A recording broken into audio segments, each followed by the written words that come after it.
Hello and welcome back to another episode of Gaming the System, the podcast where three intersectional feminists examine gaming and games through a feminist lens. I'm your host for today, I'm Jem, and I'm here with my friends Alex and Matt.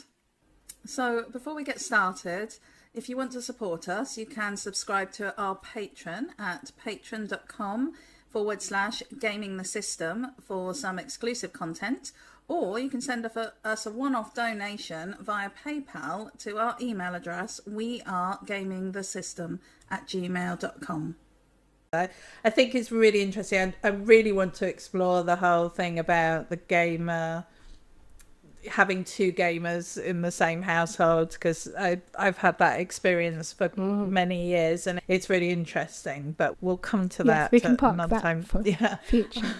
But what I wanted to ask you about, because I hope you don't mind me saying that I know that you're a very increasingly skilled cross stitch and embroidery. I embroider, yes. And how do you feel? Do you feel that is something that's more... Do you have guilt around the time you spend doing that versus the time you spend gaming? Not as much, I don't think. I think for that, because at the end I have something practical that I can either give as a gift to somebody or I can use to decorate where I'm living. So you see I've got, I don't know if you can see a little hoop on the wall behind me. It's just an empty hoop, but it's waiting. It's ready to go. And I decorated the hallway with about 3 different ones because I picked it up as a hobby like January 2024 and I've been doing it since then. And I don't see it as a thing to feel bad about so much because it's a skill. It feels like it's more of a skill because it's so, you can actually see the progress of it in a really tangible way. Like you start off with nothing on your embroidery hoop and then a month later it's completed and it's up on the wall. So it's much more a physical, tangible sense of accomplishment and of your skill increasing over time. You can see where I started and what the work I'm doing now is. It looks much more skilled, as it were. And and I think also there is a mindfulness to it as an activity. You can get quite zen with it.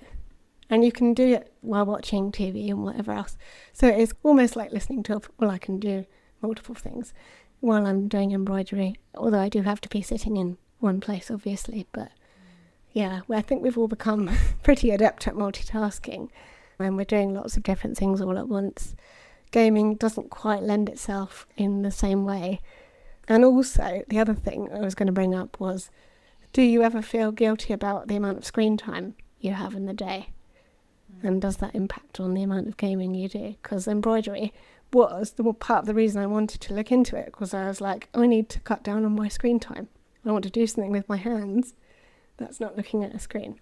Although it does require a lot of focus and concentration. But I think that's really interesting that embroidery is a positive thing because it's a productive thing, which brings us back to the point we were making earlier about this need to be productive.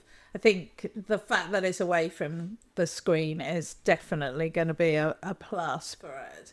It's also interesting, I just wanted to touch on what you were saying about Tom getting out and doing D&D, and that's obviously a social setting, isn't it? And he's hanging out with other people and doing this game. And in person or online. And so I think there's another layer, isn't it? You can be gaming, but solo gaming is very different from socially gaming. Yeah, and I think sometimes, Tom, we'd had a big conversation about it, and Tom does sometimes feel bad for not being part of those gaming sessions because he feels like he has a responsibility to be there every weekend to socialise. So it's almost like it's a challenge for him to manage as well sometimes. But I think that's really interesting. Thank you for sharing that. No problem. On the question about... I've just completely forgotten about menopause for you. Screen time. The screen time, that's it. Yes, on the question about screen time. No, actually. I worry about the amount of time I spend on my phone. Yeah. And so if I'm playing Yeah. little games on my phone, then that feels naughty. Or my tablet, that definitely feels quite naughty. But my computer screen or watching TV, no, I don't have the same issues with that. Yeah, that's really interesting. I think what I have more of a problem with is sitting at my desk for too long. Just sitting in one place. What about you, Matt? How do you feel about screen time? Just feels it's that thing of I'm doing all the things I need to do for a reasonable amount, and from the routine that I've built up, that has been a really positive thing. Doing it for long enough, I know the bits that definitely matter, and you could go through. You try lots of things, and then you go things like that definitely don't matter for me. So for one thing, every sleeping expert ever says you shouldn't have any screens on for the hour before you go to bed. Yeah.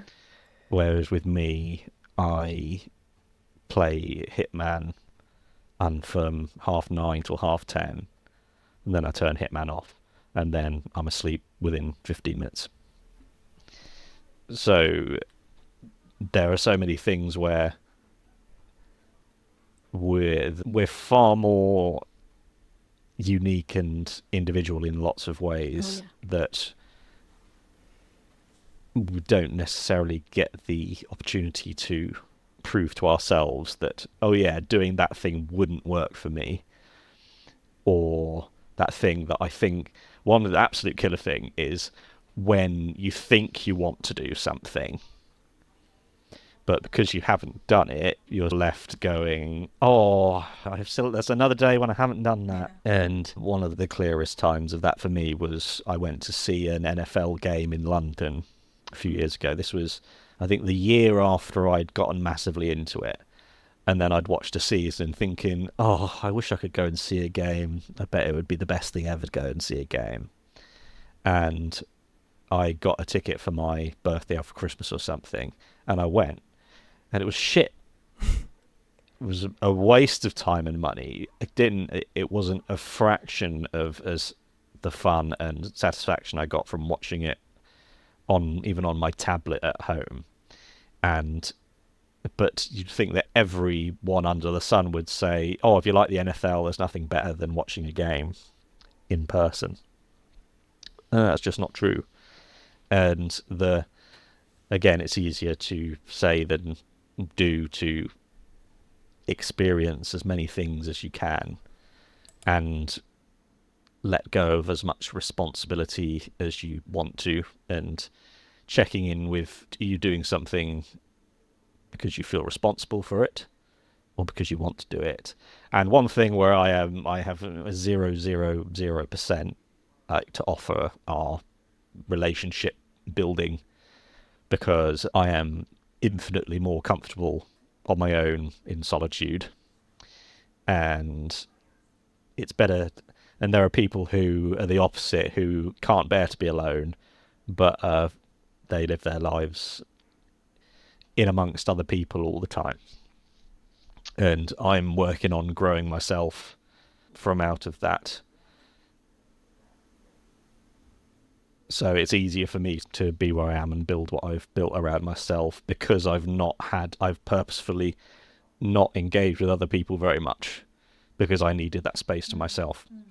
And I think I don't know what it's like being someone who is used to having a big like social group, and what it's like for them to imagine doing less of that.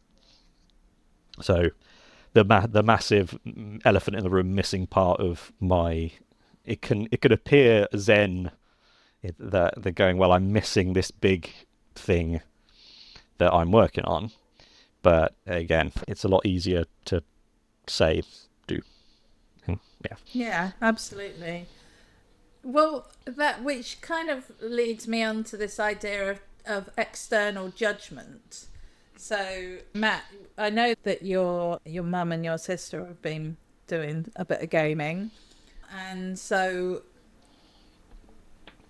how Have you have either of you experienced kind of negativity from your family or friends that, you know, in the amount of time that you game, or you should be doing something else, or why don't you get off that computer and go and play football, or go walk around the park, or I don't know, do more crafting, or whatever the options are. Yeah. I think for me it was when I was a lot younger, my mum would put some boundaries on gaming time, but that's only if she could sense that I was becoming more frustrated than was good for me. So she would know when I was getting angry with a game, and then she would come in and say, right, turn it off now, we're going to stop. And then she'd say the dreaded, it's only a game, and then turn it off. And I used to get very frustrated at that. But I think ultimately what she was just doing was trying to stop me from getting myself overwhelmed and just have a break from it. Because obviously as a child I didn't really think about that feeling that angry was probably not a good thing to be doing while you're supposed to be having fun. So I think Mum was watching for that sort of thing. When I was even younger than that and we used to just have the PC, before we had the PlayStation, I would try and find games on the internet and Mum would say, you've only got 15 minutes, because it was dial-up. Yeah. And kids today won't know what I'm on about. But she was like, you need to get off Cartoon Network's website now. I need to use the phone. Things like that. But yeah. So, but she didn't necessarily make me feel... I think it wasn't that she was trying to make me feel guilty. It was just that she was trying to make sure that I felt okay in myself, but also because she had other things that she needed to do. So it wasn't so much from the guilt angle. I think more just like keeping an eye on my mood and things like that. And what about outside of your sort of immediate circle? Do you talk to people at work about gaming? Do you talk to your social network? I think a lot of my peer group, as it were, are already into gaming. They are gamers, so it's completely fine. Occasionally I talk about it at work, and I think it's considered this quirky thing, especially when I talk about obviously the podcast, and they'd be like, oh, you're into that sort of thing, but then they won't necessarily really understand it because they're not gamers themselves. But they're not like, they don't make me feel bad about it or anything. I think they're just quite pleased that it's something that's going on in my life. So yeah, I've never really experienced any guilt tripping or shaming in that way. I don't think that I can. Nothing springs to mind at the moment anyway, so that's nice. Oh, it's really good. What about you, Matt? Have you ever been made to feel bad about your gaming from external? No, not really. I think my mum and I have always had music in common, liking the similar kinds of varied kinds of music, and that sort of artistic, having art be something that's massively important. It's not a pastime, it's a vital part of life. And having people that you can talk to about the things that you care about, which is a massive part of what Gaming the System is, gives me a place to come and say the things about games that I want to do and share my enthusiasm about it. And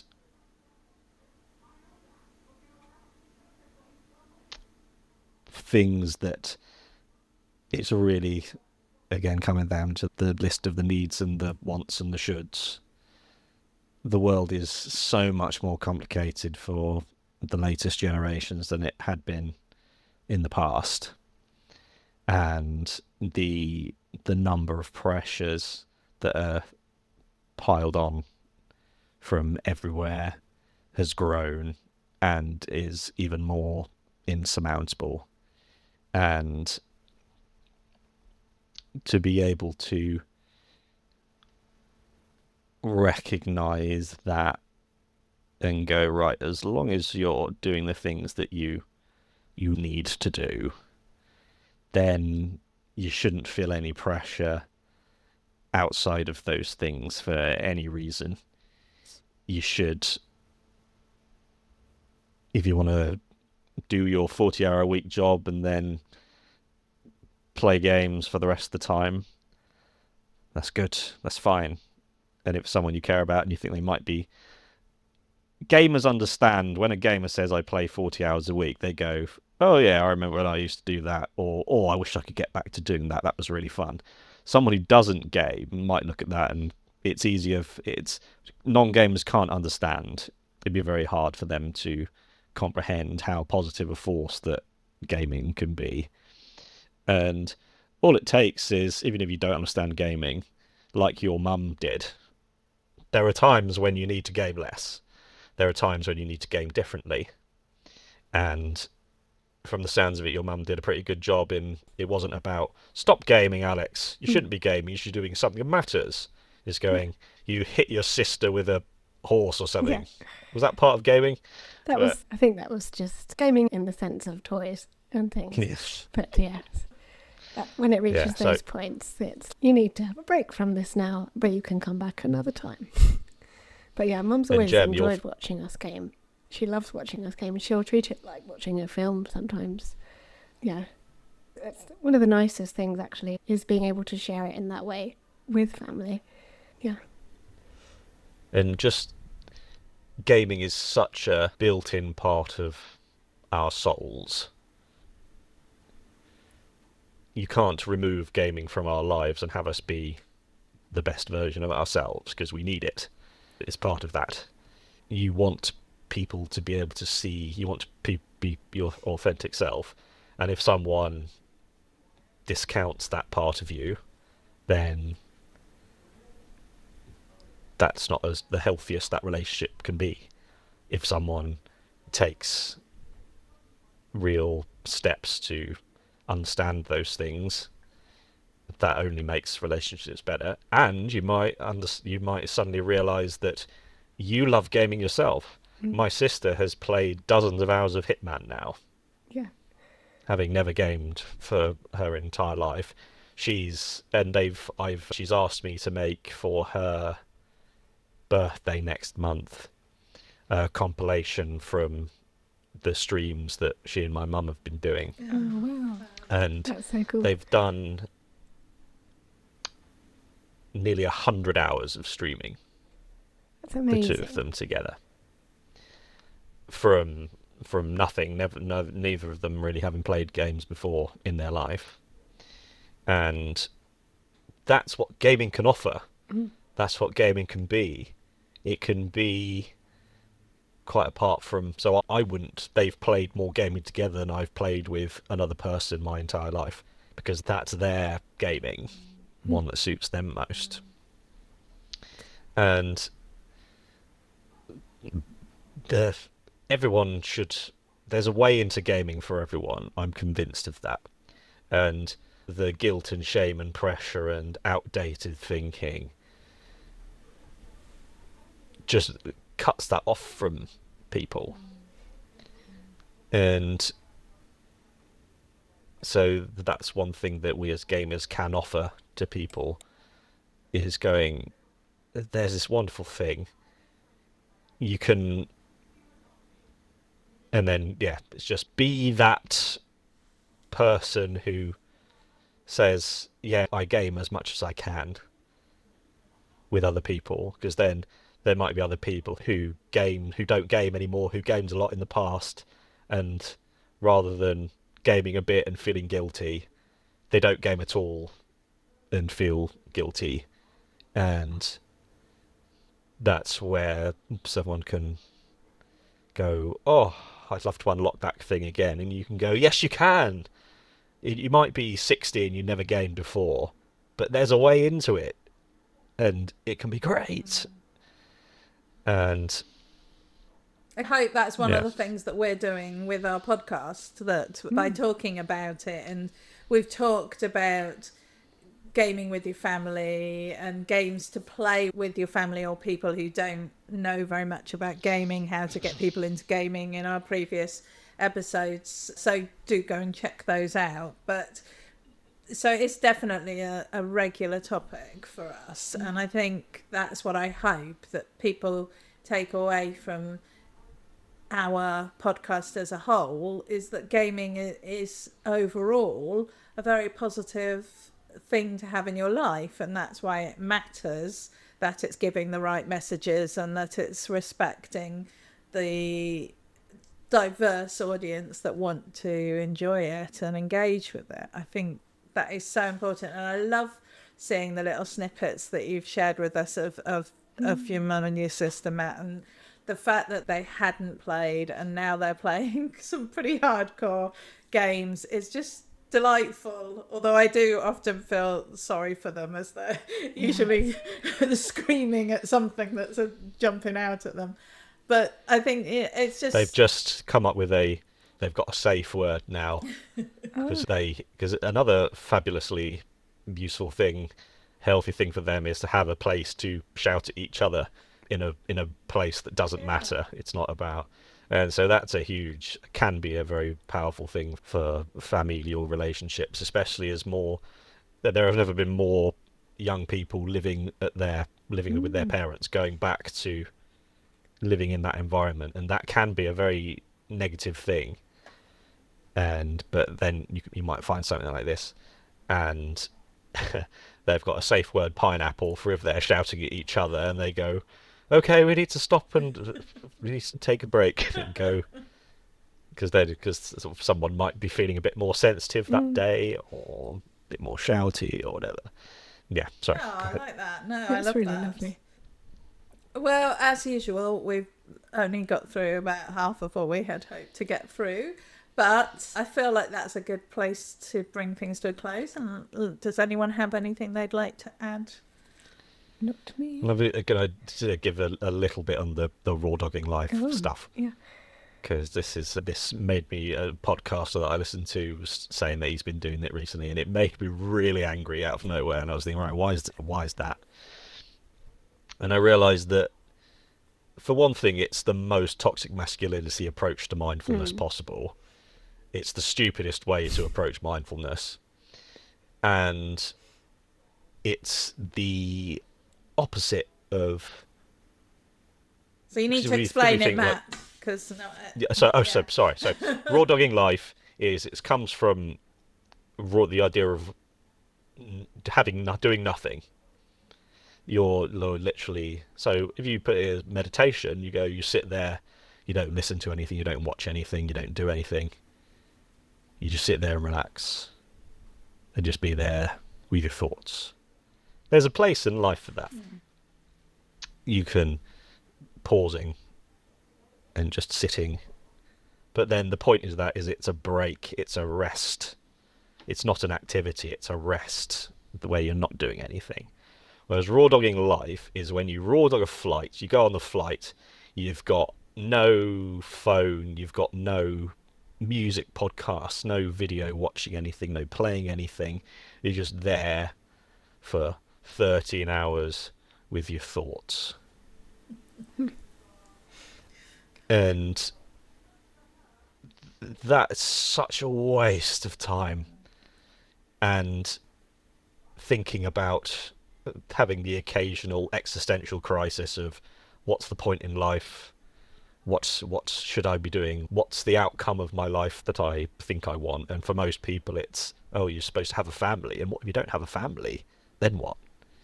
And it's very well done in one of the Star Trek Next Generation films, because at the start all of Jean-Luc Picard's family die. And he's beyond the age of having kids, and his entire family line is gone. The family line will die with him. But then he reaches the end of that film and goes, my life is this. My life is the experiences that I'm doing. I could do all of this and then die, and then that's as good as anything, because I've been doing what I want to do as I go through. And I've come to the conclusion that forgetting about grander things, if you forget about grand designs, then you should go, I want to pack in as much as I possibly can. And so that means playing as many games as I can, watching as many films, listening to as many podcasts, listening to as much music. When I've got enough money, travelling as much as I can. And if you're on a flight for 13 hours, you could play any number of games, you could watch any number of films, you could listen to any number of podcasts. Through this, the entire universe, we have it right here all the time. And to think that you're gonna do, this idiot comedian has been raw dogging life for a couple of weeks, where he's just been him with his thoughts doing stuff. You think it was such a waste of time. If you do that for half an hour every day, that can be good. But for the rest of it, it's such a catastrophic From waste. what I've seen of it, it's not about... It isn't about reaching some enlightenment or some inner understanding. It's literally just about an endurance challenge. And I've seen one on a flight where he's like, oh, I just sat and I looked straight ahead for the whole flight and I didn't do anything. And it was like, oh, yeah, It's I'll almost fly. like they're showing off. Yeah. And they don't go, that's the toxic masculine Yes. part of it. So It's horrible, isn't it? I mean, men I'd having be this. incredibly bored if I had to do that. Yeah. But yeah. it's real. That is real male privilege, actually, right there. Because if I went on a flight, I would have at least one or two people to look after, and then you've got all the people around you, just having to get up and let somebody go to the toilet. All of those things are. We don't live in a bubble. We live in a social environment. Society. Yes, Indeed. We absolutely. live in a society. And you just think, yeah, what are these people? What is going on in their brains? Probably not a lot, actually, if they're able to sit there for that long. Well, thank you both so much. I feel like we've had a bit of a sort of therapy session today. I was not expecting this topic to get so deep and meaningful, but I think it does go to show, as you said, Alex, that gaming brings up so many issues and so many things to think about that perhaps we don't recognise as clearly as we have today. And I think it's been really good, and it's been really interesting to hear how you both struggle with and to deal with your gaming. And I think, well, I think I'm going to take quite a lot away from what Matt said today, and I think that I'm definitely going to be writing a list of wants, needs and shoulds, and I might plan out my life based around that. But I think that there's a huge amount of really good advice to be taken there, and I think that, and this weirdly is not the first time I've said this today, but therapy is a positive thing, and going through these processes and actually thinking about why we do what we do and what we want to get out of our lives is actually a really positive thing. And I feel like that's maybe what people can be thinking about when they're analysing their gamer guilt. Anyway, thank you both very much for your honesty and openness again. And we will be back every Thursday with something. And I think we will be coming back with the other half, the second half of this topic, relatively soon. And we would really like to hear what you think about your experiences of gamer guilt, what you think about the things that we've been talking about today. How do you balance gaming in your life? So yeah, please comment and share and pass this on to somebody who you think needs to have a think about their gaming guilt and their gaming experiences. Thank you very much, and we'll see you soon. Bye. Bye. All right.